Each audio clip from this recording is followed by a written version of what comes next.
Hello, this is Encounters with Life. I'm Sean Abigail, your host. Some people have a personality that demands that they follow a budget. I'm not questioning that. But many of us don't need a budget. We can get ahead financially without following a budget. And I want to show you two easy steps that will allow most of you to get ahead financially without following a budget. Now, first of all, what do we mean by getting ahead financially? To me, it means living a life where I don't have a lot of financial worries and pressures while knowing that I'm on the right path to save for retirement. And that's what I've achieved. I don't worry about money on a day-to-day basis. And while I'm not ready for retirement, I know that I'm on the right path to achieve my financial goals. I've achieved this, and I'm going to show you how to achieve it too. But before we jump in, can I ask you to subscribe to my channel? 92% of my viewers are not subscribed. And this is a small channel, and every single subscriber means everything to me. Okay, so what's the first step that will put you on the road to financial success without following a budget? And the answer is use Quicken to track your spending, and use it the way I use it.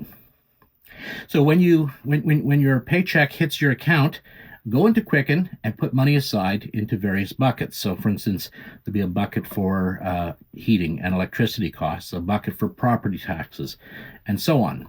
And then every time you spend something, put it in Quicken right away and keep an eye on your bank balance. This also applies to putting things on the credit card. When you spend money on your credit card, make sure that it goes into Quicken right away so you can pay off your credit card bill at the end of every month without any problem. Keeping an eye on your bank balance will be an automatic control on your spending. I remember when my wife and I were first starting out, and I remember one time updating Quicken, and I put money into the various buckets, and when it was all done, we had $400 left to last for 2 weeks. I remember going to my wife saying, "That's all we've got." And you know what? I'm so proud of her. She absolutely rose to the occasion and was very, very careful with spending. And quite frankly, I was careful with spending too. We did not eat out. We were very careful with our groceries. But the important thing is we did not go into debt. We lived within our means. And we had Quicken to thank for that. So that's the first easy step. Rather than having that mental pressure of a budget imposed on you, track your spending and use your bank balance to control your behavior. So what's the second easy step? Pay yourself first. This is an expression I first got from David Chilton's book, The Wealthy Barber. And in it, Chilton points out that you will never save any money if saving is the last thing you do.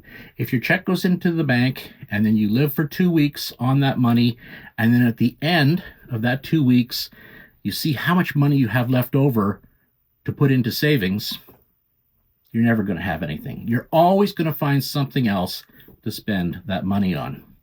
So the answer is pay yourself first. Set up a retirement savings plan so that the money automatically goes into the savings plan as soon as your paycheck hits the bank. And even better, if your employer supports a payroll deduction plan, so you never even see that money hitting your bank account. It just automatically goes into your retirement savings every 2 weeks, into your retirement savings automatically. And if you're just starting out your career, you can set this up and you will automatically become a millionaire by the time you retire. The math works. Now, if you're a bit older, you can still become a millionaire. You'll just have to work at it a little bit harder. But paying yourself first works. Likewise, saving for vacations, saving for a car, saving for Christmas, and so on.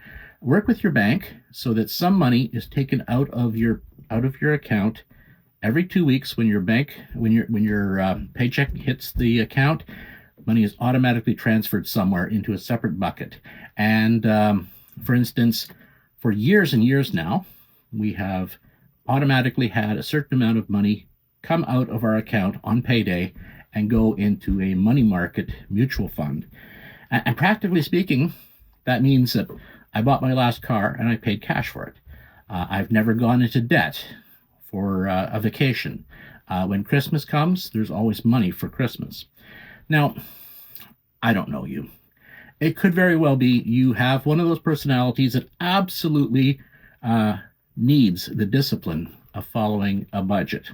But most of you can get ahead financially by following these 2 easy steps. I'm Sean Abigail. That's Encounters with Life.